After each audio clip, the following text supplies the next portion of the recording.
Hello friends, আশা করি সবাই ভালো আছো। আজ আমি করে দেখাবো সাবুর পায়েস। আমি যার নাম দিয়েছি কাচের পায়েস। প্রথমে 1 কাপ মোটা দানা সাবু নিয়েছি। এটাকে 2 থেকে 3 বার জল বদলে ধুয়ে নেব। এখন 1 কাপ জল দিয়ে আধা ঘন্টা সাবুটাকে ভিজতে দেব। দেখো সাবু কেমন নরম হয়ে গেছে।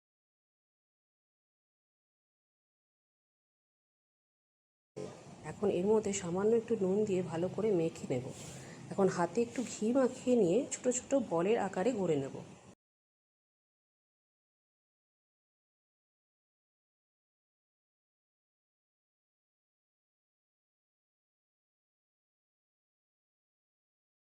এখন কড়াইতে 1 লিটার দুধ বসিয়ে দিয়েছি।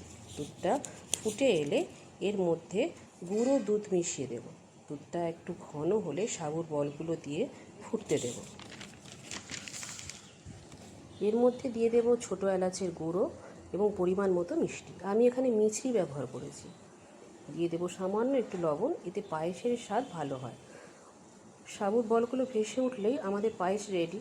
এখন নামিয়ে নিয়ে ওপরে একটু কিশমিশ ছড়িয়ে দিয়ে ঠান্ডা করে নিলেই পরিবেশন করা যাবে কাচের পায়েস। আপনারা করে দেখবেন, খেতে খুব সুস্বাদু হয়। আর আমার চ্যানেলের নতুন বন্ধু হয়ে থাকলে প্লিজ চ্যানেলটি সাবস্ক্রাইব করবেন। নমস্কার।